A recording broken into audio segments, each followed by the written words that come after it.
Hi there, Lindsay here, the Frugal Crafter. I am back from vacation and I'm here to share the things that I painted. So my daughters and I went on a graduation trip with some other kids in their friend group and a few of their parents, and we went down to Old Orchard Beach in Maine. And yeah, it was a lot of fun, and I broke in a new sketchbook. Now this is a sketchbook made by Rosie. It was actually a gift from a viewer, Yvonne, who decided that she didn't have time to fill this sketchbook and she wanted to pass it along to me because she knew how much I love them. So thank you very much. And I'll show you the work that I did in this sketchbook first. This is Arches paper, and I brought this this palette. This is my favorite travel palette. I have quite a collection. I enjoy travel palettes, but this is the one that's always been my favorite. And the reason it is my favorite is because it's got these water cups on the side, so I don't have to use a water brush. And it's about the size of a Cotman Sketcher box. And it's called the Portable Painter. And recently, I got sand on my palette. And recently, they released these skinny pans that can go in the brush slot. So this is an older palette. The pans fit in the older palettes. So I highly recommend them if you want to get some more colors in your portable painter. So I decided to use some granulating colors. So I used Mars Black. I used Cerulean, Cobalt Violet, Mars Violet. No, that's Mineral Violet. Oh, I think I do have Mars Violet as well. No, Potter's Pink. Oh my gosh. And I put some white Inktense block. The white Inktense sticks will fit in there too, in addition to my regular colors. I have sand in here because my beach chair blew over and it knocked a bunch of sand into my palette. So, but generally this does keep sand out of your palette because it can sit up on the sand or over your leg. So I just wanted to show you that because, I mean, honestly, if I had to choose one travel palette, one actually useful, I have a lot of novelty travel palettes, but that is the one that I use every time. So this was a grouping of rocks. I actually painted it on the first day in gouache. I brought my little folding gouache palette for dried gouache. Let me find that painting right there. And I used some toned tan Hahnemühle paper, watercolor paper here, and I did this the day we got there. This was probably about 5 or 6 o'clock at night. I went out and I just wanted to get something on paper, and I painted this. And luckily there was just benches, so I just sat on the bench and just decided to do a little painting. And that was fun. I can't remember about how long I spent on this. It felt like I spent more time on this painting than any of the other ones. I think it was just kind of getting used to the environment and the area. It was just gorgeous, gorgeous weather. It was quite windy right there in the ocean. So this was those same, oops, I got water on there. This was that same scene just from, in the morning a couple days later. Then there are these big bushes of beach roses, as you're walking the path down towards the water, and I just put my chair down next to a bunch of them, and I just painted them. And I just did kind of like a montage, and I decided to play with the background here. I've got some cobalt teal in there. I've really enjoyed using granulating watercolors to kind of add a lot of interest quickly, especially when I'm painting in plein air, so I don't have to, spend too much time, because generally if you're on vacation, you're kind of, I don't want to say go, go, go, but you're there were 2 other moms, and one mom, Lori, is a gorgeous cook. Oh my gosh, she cooks so well, and she did all the food planning and stuff. And so when it was time for getting close to lunch or getting, you just wanted to be ready to help because, I mean, she's putting on these amazing, dinners for 15 people. So I didn't want to be in the middle of a painting and have to set it down. This was really cool. I went out in the morning, and there are these areas that are cordoned off with ropes to protect these birds. They're called piping plovers, and it's so funny. I'd never heard of that bird before, and which is weird for a seabird in Maine. I've lived in Maine my whole life. And it's funny because I'd never heard of that bird before, and then I was reading a book on vacation. I finished my book. It was called The Paper Palace, and they were referencing this part of the beach that had to be sectioned off for these piping plovers. And I was like, oh my gosh, I've never heard of that bird before in my life, and then bam, twice in one vacation. They're really cute. The little chicks were little puff balls, and the parent would chase them back into the grassy areas because they come out to I don't know, eat seaweed or bugs. I'm not sure what they were doing, but they were kind of coming out here, and the mom would go chase them back. And there you can see the Old Orchard Pier back there. We were right on the water, the beach house we rented. It was so awesome.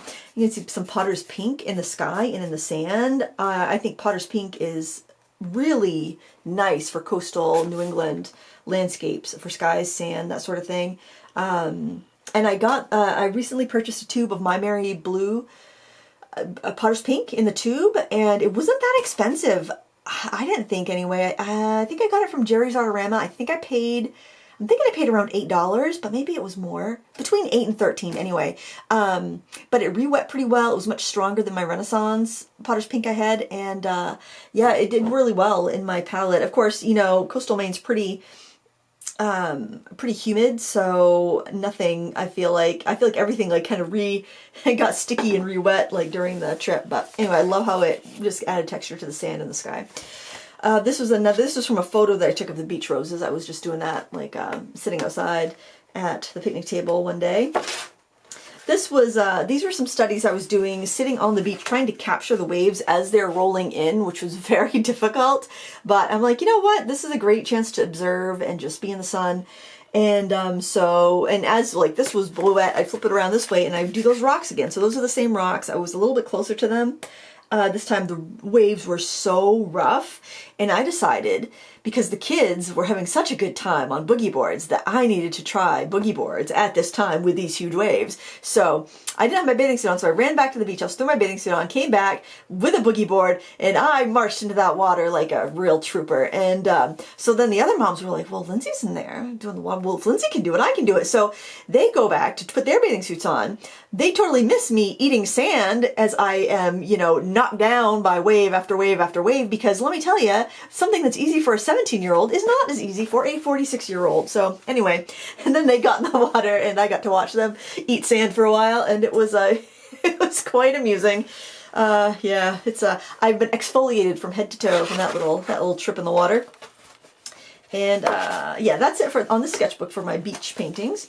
And then I woke up one morning, it was the only morning, I woke up at like 4:15 and it was starting to get bright.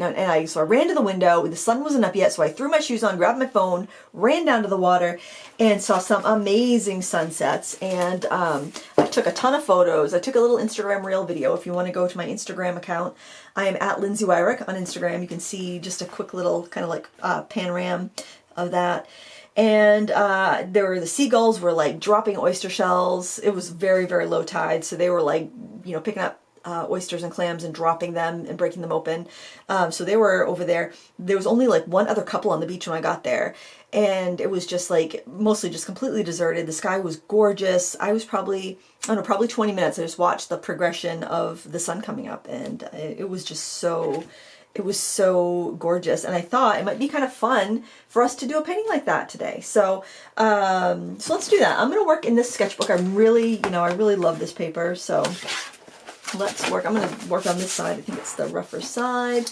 I'm just going to clip it, and we'll work with a portable painter. And this will kind of show you how I, how I would approach it, plein air, basically. Although I would not attempt to do a sunset because I have done it before. I did one in Parks Pond, and then I did a tutorial of that. I'll try to remember to link it, but if not, just Google Parks Pond sunset on my channel, and I think you'll find it. It's one of my most popular watercolor tutorials. So I fill up both sides, and I don't have the travel brushes I was using, so I'm just gonna grab my regular brushes. And then I just try to remember to keep one side for dirty and one side for clean. And I'm going to start by wetting the entire area that I want to paint on. Now remember, if you're painting outside, you've got to be quick because your lighting's going to change. You know, the clouds can change. Everything changes so fast, so you really want to be quick. And also that way it'll keep you from overworking. You can also tape down your edges if you want a nice border. It's completely up to you. Sometimes I think with a deckled edge paper like this, it's kind of pretty just to have it, just to leave it. And if you feel like your paper dries too fast, which doesn't really happen too much if you're painting right on the coast, unless it's really hot, you can wet it and you can let the sheen go down and then wet it again. That way, if you're working in a sketchbook, if you're working at home, you can always just wet the front and back of your paper and slap it down onto a cutting mat or something like that. And that will help as well. So I'm going to put some cerulean in the sky. You can see how that's actually M. Graham. I probably shouldn't have used M. Graham cerulean because M. Graham is so, it's really known for its stickiness. It's because it's got honey. It's kind of known for the fact that it likes to, likes not to set up in travel palettes. Likes not to set up in humid areas. I'm going to add some water to that. This brush right here, by the way, if you're looking for inexpensive watercolor brush, the Menta series by Royal and Langnickel is really, really inexpensive. It's completely vegan. They are a little floppier than like the Mimics. So, you know, they're good for like holding a lot of paint and water. Now I'm going to grab some warm yellow. Yeah, everything is just really, really juicy in this palette now. I think I'll probably leave it open and let it dry out. Let's get our horizon area kind of based in. I'm getting sand on stuff because my palette needs to be wiped out. I'm using a warm yellow so that there's less of a chance of that going green. Let's see, let's get a little bit more of that up here on these clouds. Cerulean has a lovely texture to it. I'm going to grab some rose. This is Quin Rose. For my split primary colors, I use the Daniel Smith Essentials collection. It's very affordable. You can get the 5 ml tubes. Amazon usually has the best price on those. You can get those 5 ml tubes for about $30. And there's a set of 6 5 ml tubes for $30. But it goes quite a long way, especially if you're not used to using artist grade watercolors, and you get those, you're going to see they really go a long way. I'm not going to worry about if I get sand on my painting because I need to get through there. I'm going to have to clean out the sand. What I'll do is just go in with a wet brush and try to just work it out. My Sennelier palette is full of sand from the Bahamas because I got that in the sand there. I think my Prima Marketing Decadent Pies palette has like a Sandy Point beach sand in it too. Usually my portable painter is safe though because of the legs, keeps it out of the sand, but not this time. The wind was too strong. That windy wavy day was too strong. I'm going to try to keep my colors a little bit more pastel because I got a little too dark on the last one that I did. Oh, I've got, Maisie has her college orientation tomorrow, which I'm going to go to, which she's like, I don't think parents go to that, which I was like, well, I don't know, do parents go to that? And then I was talking to another parent of mine whose son is going to the same school. She's like, oh no, there's tons of information. And so then I texted another mom, one of the moms that went on the trip with me. I'm like, are you going to this? She's like, what? I just found out about it. And she's like, oh, I already have plans. So I'm like, well, I'll let you know anything I find out. Oh, well, I mean, I guess it's good, right? Kids can figure out, you know, they can figure stuff out, but it's like, I got questions. I'm a questioner. I always have a million questions. That's probably why she doesn't want me to go. But I think they separate the kids and parents, so I don't think I will cramp her style or embarrass her. Oh, after I got out of the water, oh my word, it was hard to get out of the water after the waves were dragging you under. I said to Lila, I said, I apologize for embarrassing you in front of your friends. And she's like, no apologies necessary, Mom. You are fierce. I'm like, sweet. I'm fierce. Get a little ultramarine blue action. Ooh, that's gonna, I think I had some smudge on that. And add a little bit of rose to that. I definitely need to let this dry out. I like to let my paints dry out because then you won't contaminate them if you happen to get, you know, you go in there with a dirty brush because you're trying to paint quick. Or maybe you don't have as much mixing or rinsing. You're working with a travel palette with a small rinse well or with water brushes and you just don't have the area to clean up. I'll post a link to the reference photo. I have it, I uploaded it to my Google Drive, so. I took all these with my phone, my camera, my cell phone. I didn't even bring my big camera because I don't want to worry about sand or anything like that. Also, I mean, that's the camera, that's the phone I use for, oh my gosh, that's the camera I use for work, so I don't know, I didn't bring my computer, I didn't bring anything like that. I wanted to just enjoy and relax and all of that. I kind of like that kind of pastel look. Alright, so any of these colors are fair game in the water. Take a little bit of that cerulean.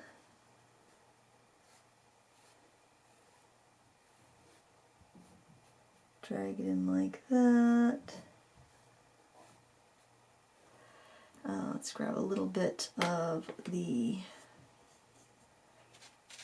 a little bit of the orangey mix.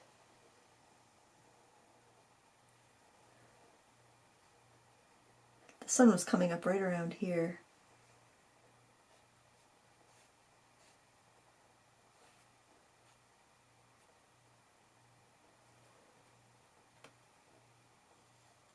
I think I'm going to switch to a smaller brush. It doesn't hold quite as much water.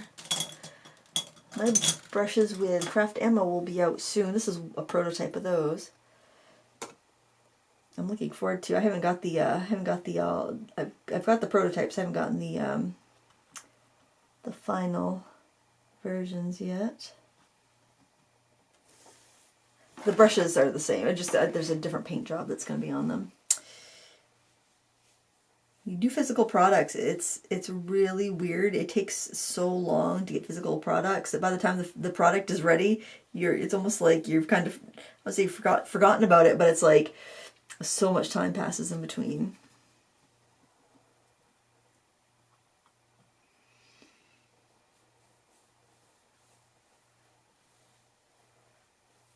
I'm just trying to get the ripples in the water. It was very calm. Probably because it was low tide, maybe.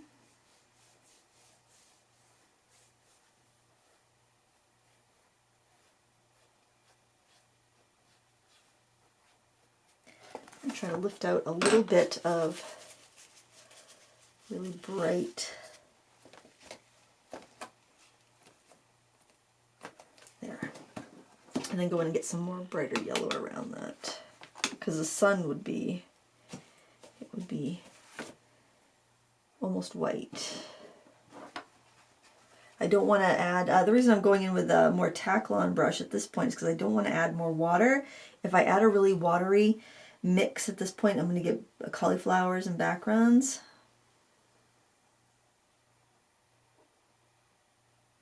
So if your brush is a little bit drier than the paper, you shouldn't get the backgrounds.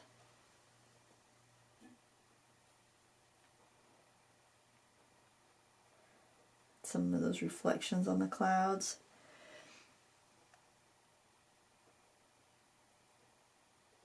A little bit more of the orangey. The key is not to make mud. You just want little bits of definition.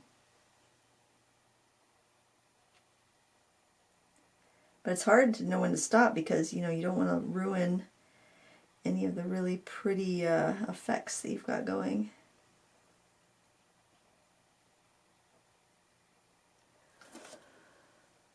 Alright, it's very pale, I like it. Okay, I think I want to make a nice dark, I think I want to use colors I've already used, so I'm going to do rose, I'm going to do ultramarine. I think I will have to add something dark in there. I have been using the Mars Black a lot because it granulates really nice. So I'm just going to go ahead and use that.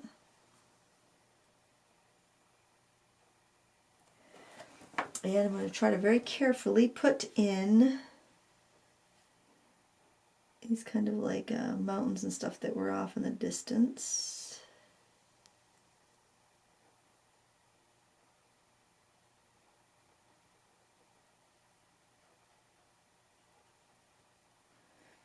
Actually, probably not mountains, just kind of like land.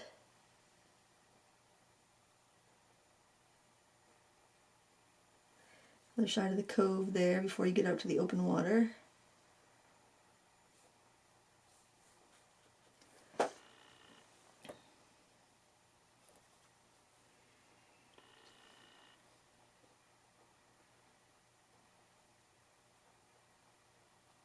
You just got the buildings kind of with the pier. All in silhouette. I really can't see too much of that. But I do want to get the water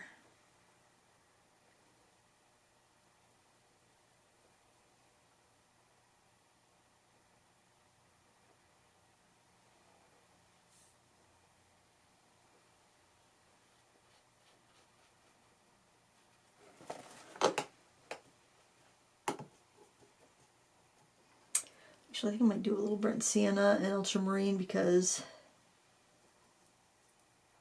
I need more of a sandy undertone. And I think I probably, well,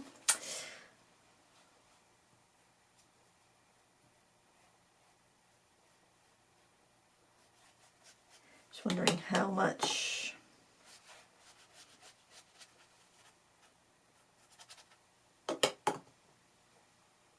texture do I want there. I love the Mars Black for texture.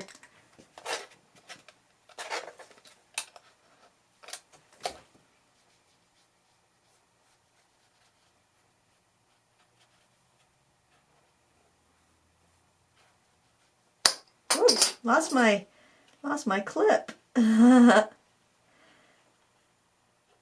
you want to get any real sharp lines, you're gonna have to let that dry.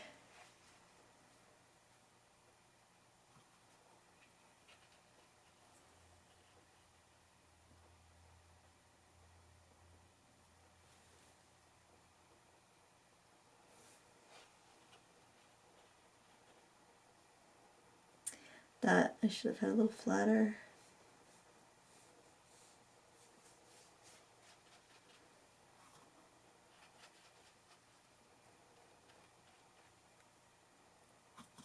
More brown towards the closer to the viewer area in here.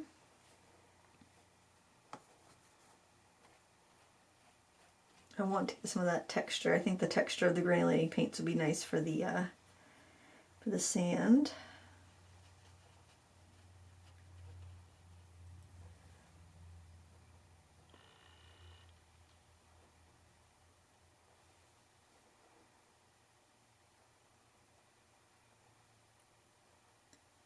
Some rocks in the water. All right, I think I'll just leave it like that. But I thought it'd be fun to just do a little demo with a portable painter. I had to clean that. Oh man, that is really, really sticky. Well, if there's any color for sand to go into, yellow ochre, at least it's a cheap color. Oh man, it's either gonna like come out or it's gonna sink to the bottom. Oh well. Well, there you have it. I'm just gonna leave it like that. I might go over it once it dries and add a little more to it, but I get a little sky demo anyway. I do have a landscape painting course if you're interested.